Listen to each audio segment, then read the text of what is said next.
नमस्कार। देश की तमाम फटाफट खबरों में आपका स्वागत है।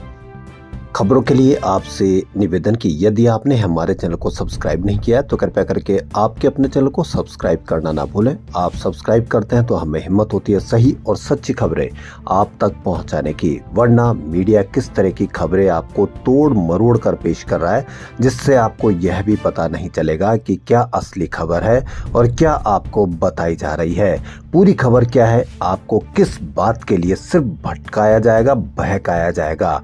तो इसलिए आपको यदि खबरें पसंद आ रही हो तो आप अवश्य अपने चैनल को सब्सक्राइब करना ना भूलें।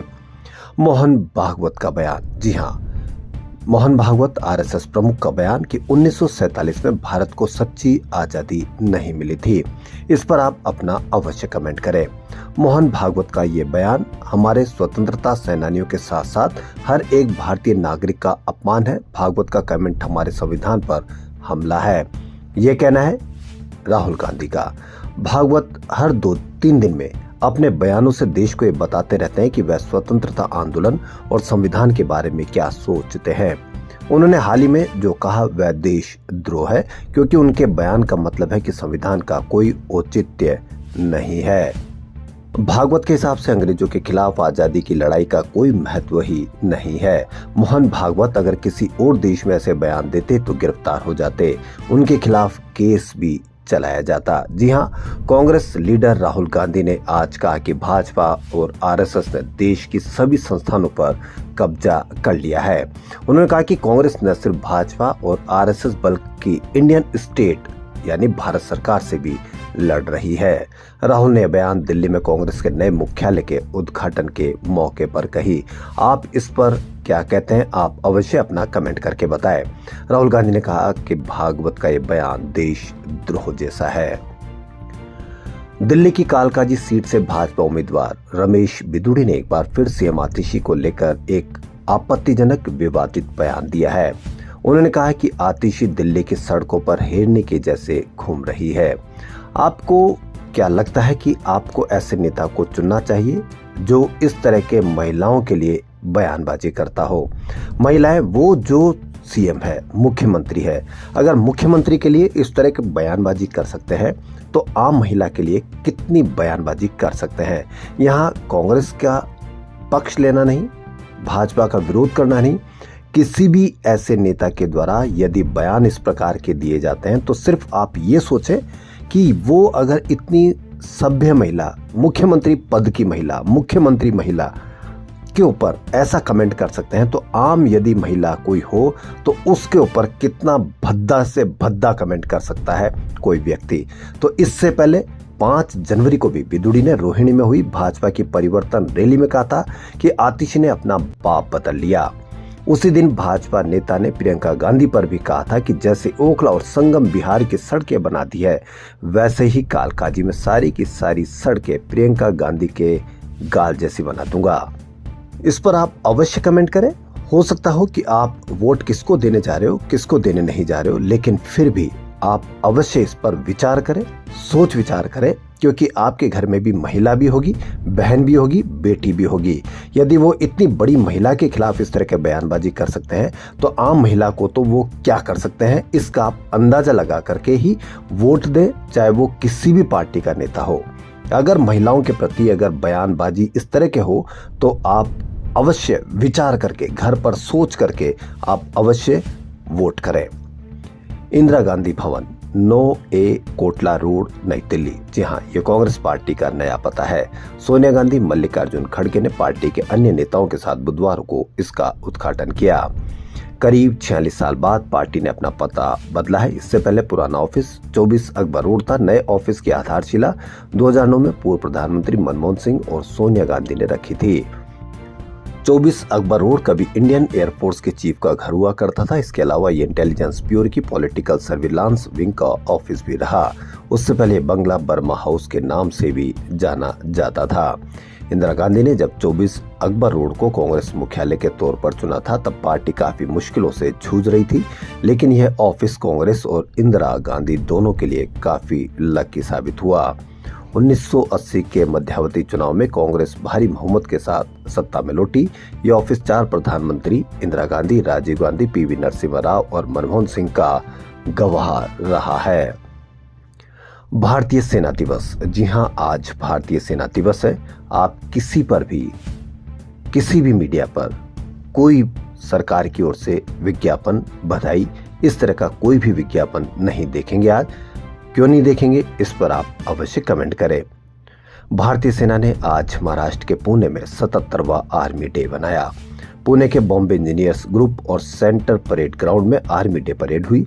इसके साथ ही लगातार तीसरा साल है जब सेना दिवस की परेड दिल्ली के बाहर हुई है। सेना दिवस पर भी कोई विज्ञापन या सरकार की तरफ से कोई भी इस तरह का सेना दिवस की बधाई का कोई भी आप नहीं देखेंगे। आप पूरे अखबार में पिछले कई दिनों से एक विशेष खबरों को शानदार तरीके से कवरेज देख रहे हैं। आज के अखबार में तो आपने सेना दिवस की कोई बड़ी खबर भी नहीं देखी होगी। बड़ी खबर किसकी देख रहे हैं, यह आप अवश्य देखते रहिए कि क्या उस बड़ी खबर ज्यादा जरूरी है या ये खबर भी कहीं कोने में ही दे दी जाए तो ज्यादा सही रहे। आम आदमी पार्टी के राष्ट्रीय संयोजक और पूर्व मुख्यमंत्री अरविंद केजरीवाल ने आज नई दिल्ली सीट से नॉमिनेशन फाइनल किया। नॉमिनेशन से पहले उन्होंने वाल्मीकि मंदिर में पूजा की। इसके बाद वे हनुमान मंदिर पहुंचे। पूजा के बाद उन्होंने कहा कि भगवान मेरे साथ है। इसके बाद वे कार्यकर्ताओं के साथ रैली करते हुए कलेक्ट्रेट पहुंचे। नामांकन दाखिल करने के बाद केजरीवाल ने कहा कि मैं दिल्ली के लोगों को कहना चाहूंगा कि काम के लिए वोट दीजिएगा। एक तरफ काम करने वाली पार्टी है, दूसरी ओर गाली गलौज करने वाली पार्टी है। हम इस बात पर चुनाव लड़ रहे हैं कि पिछले 10 सालों में क्या काम हुआ है। इधर भाजपा उम्मीदवार प्रवेश वर्मा पर महिलाओं को जूते बांटने के आरोप में एफआईआर हुई है। इलेक्शन कमीशन के रिटर्निंग ऑफिसर ने दिल्ली पुलिस को मामला दर्ज करने के लिए चिट्ठी लिखी है। मध्य प्रदेश के ग्वालियर की बड़ी घटना। प्रेम करना कितना अपराध है आजादी के इतने सालों बाद भी भारत देश में। जी हाँ, भारत देश में कोई बेटी अगर ये कहते कि मैं उससे शादी करना चाहती हूँ, विवाह करना चाहती हूँ या प्यार करती हूँ, तो माँ बाप की कितनी इज्जत को दाव लग जाता है, उसकी एक आप ये बानगी देखिए। मध्य प्रदेश के ग्वालियर में एक हैरान कर देने वाला मामला सामने आया। जानकारी के अनुसार यहाँ एक पिता ने ही अपनी बेटी की गोली मारकर हत्या कर दी। मौत से पहले पीड़िता ने, बेटी ने सोशल मीडिया पर अपना एक वीडियो शेयर किया था जिसमें उनसे अपने परिवार पर जबरदस्ती उसकी शादी कराने का आरोप लगाया था। इसके साथ ही बताया था कि वह किसी और से प्यार करती है। अपनी बेटी का यह वीडियो देख करके उसके पिता को गुस्सा आया। गुस्से में उन्होंने देसी बंदूक से उसे गोली मार दी। तनु के बच्ची का नाम उसके चचेरे भाई राहुल ने भी कथित तौर पर एक साथी के रूप में काम किया जिसने अतिरिक्त गोलियां चलाई और इस वजह से तनु की मौत हो गई। कितनी इज्जत उनकी दांव पर लगी होगी या कितना उनको गुस्सा आया। अगर उनमें अब इतना ही दम है और अगर पुलिस उसको गिरफ्तार करती है तो पुलिस में वो ये कहे कि हाँ मैंने मारा और हम जो करना चाहे थे वो कर दिया और सरकार को जो सजा देनी हो वो दे दे।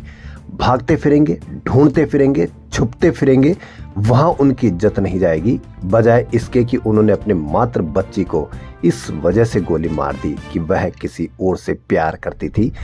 आजादी के इतने साल बाद भी इस तरह की घटना आप किस तरह से देखते हैं। 51 दिन से आमरण अनशन पर बैठे किसान नेता जगजीत डल्लेवाल के सेहत के बारे में supreme court all India institute of medical sciences यानी एम्स को ओपिनियन लेगा। बुधवार को हुई सुनवाई में सुप्रीम कोर्ट ने पंजाब सरकार से डल्लेवाल की अब तक की मेडिकल जांच की सारी रिपोर्ट मांग ली है। डल्लेवाल को पानी पीने में दिक्कत आ रही है। वह जितना भी पानी पीते हैं वह तुरंत उल्टी के जरिए बाहर आ जाता है। मंगलवार को पटियाला से आई सरकारी डॉक्टरों की टीम ने डल्लेवाल की जांच की थी। कांग्रेस के राष्ट्रीय अध्यक्ष मल्लिकार्जुन खड़गे ने आरएसएस प्रमुख मोहन भागवत की टिप्पणी की निंदा की। दरअसल भागवत ने कहा था कि भारत को असली आजादी राम मंदिर की प्राण प्रतिष्ठा के दिन मिली। इसके साथ ही खड़गे ने आरएसएस प्रमुख को चेतावनी देते हुए कहा कि अगर वे ऐसी ही टिप्पणियां करते रहेंगे तो उनका पूरा देश में घूमना मुश्किल हो जाएगा। कांग्रेस के नए मुख्यालय के उद्घाटन के मौके पर पार्टी कार्यकर्ताओं को संबोधित करते हुए मल्लिकार्जुन खड़गे ने कहा कि आरएसएस के लोगों को लगता है कि राम मंदिर के उद्घाटन से आजादी मिली। उन्हें 1947 की आजादी याद नहीं, क्योंकि उन्होंने इसके लिए लड़ाई नहीं लड़ी। कार्यक्रम को संबोधित करते हुए मल्लिकार्जुन खड़गे ने कहा कि आपको मालूम होगा कि ऐसे बयान वे ही देते हैं जिनका आजादी से कोई लेना देना नहीं था। उन्होंने इसके लिए लड़ाई नहीं लड़ी। मैंने आरएसएस प्रमुख का बयान पढ़ा। उन्होंने कहा कि असली आजादी राम मंदिर के उद्घाटन से मिली। उन्होंने प्रधानमंत्री के साथ राम मंदिर का उद्घाटन किया था। पीएम मोदी का मानना है कि 2014 में जब वे पीएम बने तब आजादी मिली। खबरों में फिलहाल इतना ही। यदि आपको हमारा चैनल पसंद आए तो लाइक, सब्सक्राइब और शेयर अवश्य करें। धन्यवाद।